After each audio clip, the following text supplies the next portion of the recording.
আসসালামু আলাইকুম। Hello everyone, কেমন আছো? আশা করি ভালো আছো। আলহামদুলিল্লাহ আমি অনেক ভালো আছি। আগের ভিডিওতে তোমাদেরকে বলেছিলাম যে কোথায় গিয়েছি, কী কী করছি, তোমাদেরকে নেক্সট ভিডিওকে শেয়ার করবো। সেটা দেখার জন্য পুরো ভিডিওটা দেখতে হবে। দেন আমরা রেডি সেডি হয়ে বেরিয়ে পড়েছি।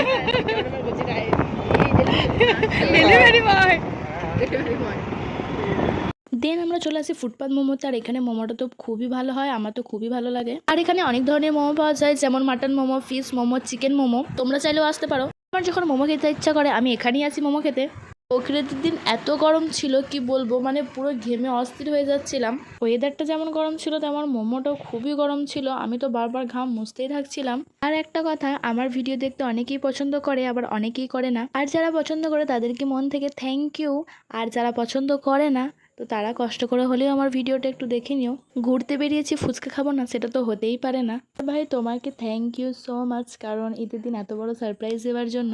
দেন আমি আর ভাই ফুচকা খাচ্ছিলাম, আর এদিকে আমার দিদি ভিডিও করছিল। ফুচকা খাওয়া হয়ে গেলে আমরা চলে যাই নবাহাট বাস স্ট্যান্ডে। আর গিয়ে দেখি বাস স্ট্যান্ড তো পুরো ফাঁকা, কারণ তখন রাত বাজে প্রায় 9টা 9:30 কাছাকাছি। বাড়ির জন্য কিছু খাবার নিয়ে নিয়েছিলাম। দেন আমরা যাচ্ছিলাম বাড়ি। যেতে যেতে দেখি রাস্তা তো পুরোই ফাঁকা, তাই এখানে দাঁড়িয়ে কিছু ফটো কিছু ভিডিও করছিলাম। আর এখন যাবো বাড়ি। ঈদের দিন তোমাদের কেমন কাটলো নিশ্চয়ই আমাকে কমেন্টে জানিও। আমার তো আলহামদুলিল্লাহ অনেক ভালো কেটেছে। ভিডিওটা আমি এখানে এন্ড করলাম। দেখা হচ্ছে কোনো নেক্সট ব্লগে। আল্লাহ হাফিজ।